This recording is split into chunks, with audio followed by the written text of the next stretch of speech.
जंगल के शांत माहौल में मोटेल सिल्वानिया किसी आलीशान महल की तरह खड़ा हुआ था। इसी मोटेल की एक खिड़की पर एक चोर परेश की चहलकदमी हो रही थी। जय मां काली, बस आज मैं यहाँ एक लंबा हाथ मारने में कामयाब हो जाऊं, उसके बाद मैं ये चोरी चकारी छोड़ दूंगा। ये कहते हुए वो खिड़की के रास्ते मोटेल के अंदर घुस गया। मध्यम कदमों के साथ वो आगे बढ़ रहा था। मोटेल में दूर दूर तक शांति फैली हुई थी। इसी मोटेल के एक कमरे में कुर्सी पर बैठी हुई एक खूबसूरत औरत कुछ सोच रही थी। तभी दरवाजा खुला और एक आदमी अंदर आया। कैसे आना हुआ जान? कोई गेस्ट आया है क्या? गेस्ट नहीं आया, मोटेल में चोर घुसा है। तो इतना डर क्यों रहे हो? तुमको तो पता है ना, हमें वैसे भी आज एक आत्मा की जरूरत है। ये सुनकर वो आदमी रहस्यमयी तरह से मुस्कुराने लगा। तभी परेश के कंधे पर अचानक से कुछ टपका। उसने हाथ लगाकर देखा तो टपकने वाली चीज लाल लाल खून था। उसने चौंकते हुए ऊपर की तरफ देखा तो उसे झूमर पर एक लाश लटकी नजर आई। अभी वो कुछ समझ पाता इससे पहले ही वो लाश उस पर आ गिरी और उसने अपनी आंखों को खोलकर भयानक अंदाज में कहा, अब तू मरने वाला है। ये सुनकर परेश बेहद डर गया। उसने जिंदा हो चुकी उस लाश को एक तरफ धकेल दिया और खिड़की से बाहर कूदने ही वाला था। तभी उस भूतनी ने परेश के बाल पकड़े और उसे एक कमरे में उड़ा ले गई। हो गया काम, आज तो कोई मेहनत भी नहीं करनी पड़ी। ये कहकर वो दोनों ही शैतानी अंदाज में हंसने लगे। ये रात के तकरीबन 10 बजे का वक्त था। विवेक अपने परिवार के साथ गाजियाबाद से ऋषिकेश जाने के लिए निकला ही था। विवेक, आगे कोई होटल या रेस्टोरेंट आएगा भी या नहीं? बताओ, और कितनी देर तक भूखा मरने वाले हैं हम? अरे यार, इतना क्यों परेशान हो रही हो? कोई ना कोई गेस्ट हाउस जरूर मिल जाएगा। कुछ देर आगे बढ़ने के बाद उन्हें एक गेट नजर आया। मोटेल सिल्वानिया? अरे वाह, ये तो काफी अच्छा दिख रहा है। विवेक ने गाड़ी गेट के अंदर ले ली और ये सभी मोटेल के अंदर पहुंचे। रिसेप्शन पर इन्हें वही आदमी रणवीर बैठा नजर आया। हमें एक कमरा चाहिए। ये रहा मेरा आईडी कार्ड, इसकी जरूरत नहीं है, बस आप अपना नाम बता दीजिए। अजीब बात है। ठीक है, मेरा नाम है विवेक शर्मा। मैं अभी आपको आपके रूम की चाबी दे देता हूँ। तभी वहाँ पर वही खूबसूरत औरत पूर्णिमा आ गई। आज तो हमारे मोटेल में स्पेशल गेस्ट आए हैं। उसने संजू की तरफ देखते हुए कहा, स्पेशल गेस्ट मतलब आज से पहले यहाँ आपके जैसा कोई परिवार नहीं ठहरा जिसका मेंबर इतना प्यारा बच्चा हो। ये कहते हुए वो संजू की तरफ अजीब ढंग से देख रही थी। मुझे खुशी है कि तुम यहाँ रुकने वाले पहले बच्चे हो। पूर्णिमा की बातें इन सभी को बहुत अजीब लग रही थी। रणवीर ने इनको एक चाबी दी और ये एक बड़े कमरे में आ गए जिसमें 2 बेड लगे हुए थे। अभी ये लोग बैठे ही थे कि तभी एक ट्रॉली के साथ रणवीर उनके कमरे में आया। आपके लिए डिनर। आप लोगों को भूख लगी होगी, है ना? अरे वाह, डिनर! अच्छा हुआ आप ले आए अंकल। लेकिन हमने तो ऑर्डर किया ही नहीं था। हाँ, नहीं किया था, लेकिन फिर भी पूर्णिमा ने आपको खाना देने के लिए कहा है, इसीलिए मैं ले आया। इन सभी ने साथ में डिनर किया और उसके बाद विवेक संजना के साथ बेड पर चला गया और संजू और अवनी भी एक बेड पर लेट गए। कुछ देर बाद इन दोनों बच्चों को कोई हलचल सुनाई दी।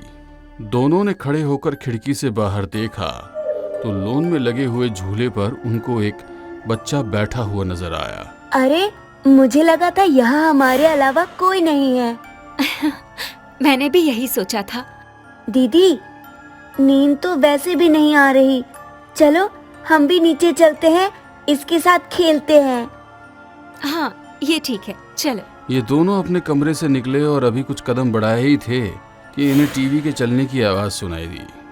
तो चलिए देखते हैं आज की ताजा खबर। अरे, ये टीवी कैसे ऑन है? यहाँ कोई नजर तो नहीं आ रहा। तभी अचानक टीवी में इन दोनों को वही झूले पर बैठे हुए बच्चे वाला दृश्य नजर आया। ये कैसे हो सकता है? वो बच्चा टीवी के अंदर से ही इन दोनों को बड़े ही अजीब ढंग से देख रहा था। तुम दोनों मेरे साथ खेलना पसंद करोगे? आवाज इतनी भयानक थी कि सुनते ही इन दोनों का दिल दहल उठा। तभी एक दरवाजा खुला और अवनी अपने आप ही उस दरवाजे के अंदर खींची चली गई। दीदी! संजू दरवाजे पर पहुंचता उससे पहले ही वो दरवाजा बंद हो गया। उसी मोटल के एक कमरे में एक टीले पर एक 8 साल के बच्चे की लाश पड़ी थी, जिसके सामने पूर्णिमा खड़ी हुई थी और उसे टकटकी लगाकर देख रही थी। मेरे बच्चे, आज की रात मैं तुम्हें जिंदा कर दूंगी। बड़े इंतजार के बाद तुम्हारी उम्र का कोई बच्चा यहाँ आया है। अब तुमको जिंदा होने से कोई नहीं रोक सकता। कुछ साल पहले की बात है। पूर्णिमा इस घर में अपने पति रणवीर और एक 8 साल के बेटे दीपू के साथ रहती थी। एक रात जब ये दोनों सो रहे थे तो दीपू खेलने के लिए जंगल में चला गया। जंगल में काफ़ी अंदर जाने के बाद दीपू को अपने सामने एक औरत खड़ी हुई नजर आई, जो उसे पास बुलाने का इशारा कर रही थी। आंटी, आप कौन हैं? उस औरत के हाथ में एक गोल सा मोती था जो बहुत चमक रहा था। दीपू उस औरत के पीछे पीछे हो लिया और वो उसे एक झोपड़े के अंदर ले गई। वहां जाने के बाद अचानक से उस औरत ने अपने चेहरे से घूंघट हटा दिया, जिससे दीपू ने उसका भयानक चेहरा देखा। उसने अपने तेज दांत दीपू की गर्दन पर गड़ा दिए। सुबह जब पूर्णिमा और रणवीर जागे तो उनको दीपू घर में नहीं दिखा। फिर काफी ढूंढने पर उनको जंगल में उनके बेटे की लाश मिली, जिसके शरीर में नाम मात्र भी खून नहीं था। ये दोनों उसकी लाश को घर ले आए और फिर ये एक तांत्रिक से मिले। अगर तुमको अपने बच्चे को जिंदा करना है तो शैतानों के देवता की उपासना करनी होगी। मैं एक विधि तुमको बताता हूँ। वो करने के बाद शैतान कुछ बुरी आत्माओं समेत तुम्हारे घर के अंदर पास कर लेगा और फिर हर 7वें दिन उसे एक इंसान की आत्मा चाहिए होगी। मतलब वो हर सप्ताह एक इंसान की जान लेगा और जिस दिन तुम्हारे बच्चे की उम्र का कोई बच्चा तुम्हारे घर में आएगा तो वो उसे मारकर तुम्हारे बच्चे को जिंदा कर देगा। मैं ऐसा करूंगी। अपने बेटे को मैं वापस लाकर ही रहूंगी। लेकिन ध्यान रहे, जिंदा होने के बाद तुम्हारा बच्चा पहले जैसा मासूम नहीं रहेगा। उसमें कुछ भी बदलाव आ सकते हैं। ये सुनकर भी पूर्णिमा बस चुप ही रही। पूर्णिमा ने जो विधि कर ली थी और शैतान को अपने घर में बुला लिया था। फिर उसके बाद उसने इस घर को एक मोटेल बना दिया और जो भी गेस्ट यहाँ रुकता, शैतान और उसके साथ रहने वाली आत्माएं उसे खत्म कर देती। संजू बाहर खड़ा हुआ अभी भी दरवाजा ही पीट रहा था कि तभी उसने देखा कि दरवाजे से खून बहता हुआ नजर आ रहा है। उसे देखकर वो डर गया और भागकर अपने पेरेंट्स के पास पहुंचा। मम्मी मम्मी, जल्दी मेरे साथ चलो, दीदी एक कमरे में बंद हो गई है। क्या? ये तीनों अब भागकर उसी दरवाजे पर पहुंचे तो वो धड़ाम से अपने आप खुल गया। उन्होंने ऐसा मंजर देखा जिसने उनके दिलों को दहला दिया। एक भयानक शैतान उसकी लाश के पास बैठा था और उसने कंधे से मांस नोच नोच कर खाना शुरू कर दिया था। अवनी! तभी वो शैतान तेजी से इनकी तरफ भागा और उसने विवेक का सिर धड़ से अलग कर दिया। विवेक! संजना और संजू एक पल को संट रह गए, जैसे इन दोनों की जिंदगी ही खत्म हो गई हो। तभी एक भयानक आत्मा ने संजना के बाल पकड़े और उसे घसीट कर एक कमरे में ले गई।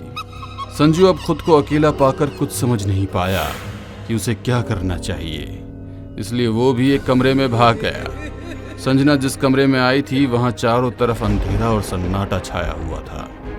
वो भयानक आत्मा संजना के सामने खड़ी थी। मुझे छोड़ दो। कौन हो तुम? मैं यहाँ से चली जाऊंगी। तुम यहाँ से कहीं नहीं जाओगी। तुम यहीं मेरे साथ रहोगी, मेरी तरह एक आत्मा बनकर।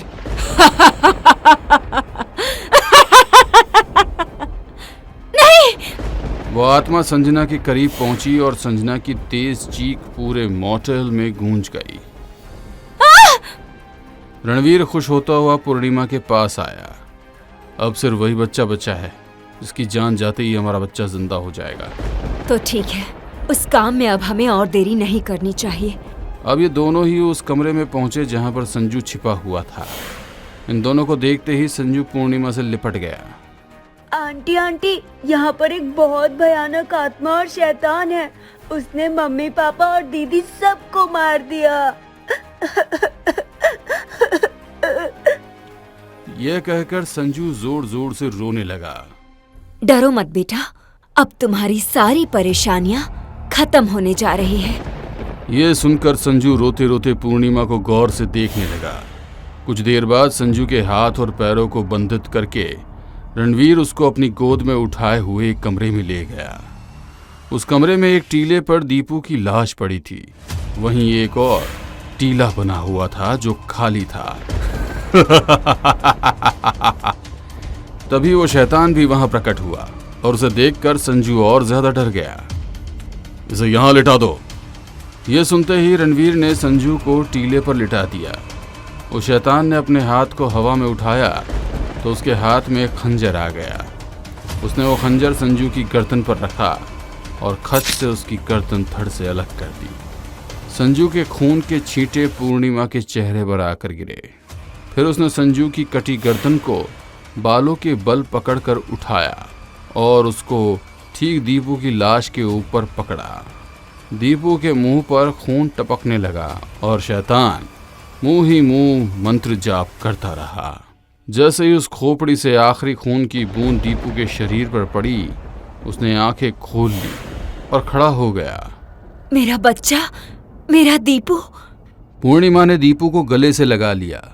वो शैतान और आत्माएं गायब हो गई और चारों तरफ सन्नाटा छा गया। अगली सुबह पूर्णिमा ने सबके लिए नाश्ता बनाया और सर्व किया, लेकिन दीपू ने उसे खाने से मना कर दिया। ये तो तुम्हारा फेवरेट फूड है दीपू, तुम खाते क्यों नहीं हो? नहीं, ये मेरा फेवरेट नहीं है। ये कहकर दीपू वहां से अपने कमरे में चला गया और उसने अंदर से कुंडी लगा ली। वो पूरे दिन अपने कमरे में ही बंद रहा और इसी तरह रात के 8 बज गए थे। दीपू इतना कैसे बदल सकता है? वो तो ऐसा था ही नहीं। ऐसा लग रहा है जैसे वो हमारा दीपू है ही नहीं। तभी सामने से उनको दीपू आता हुआ नजर आया। दीपू, तुम पूरे दिन कमरे में बंद क्यों थे बेटा? बताओ बताओ मुझे, तुम्हें क्या हो गया है? इस पर दीपू की आंखें लाल लाल चमक उठी और वो भयंकर आवाज में बोला, क्योंकि दिन के उजाले में मैं कोई शिकार नहीं कर सकता। ये आवाज सुनकर ये दोनों ही डर गए।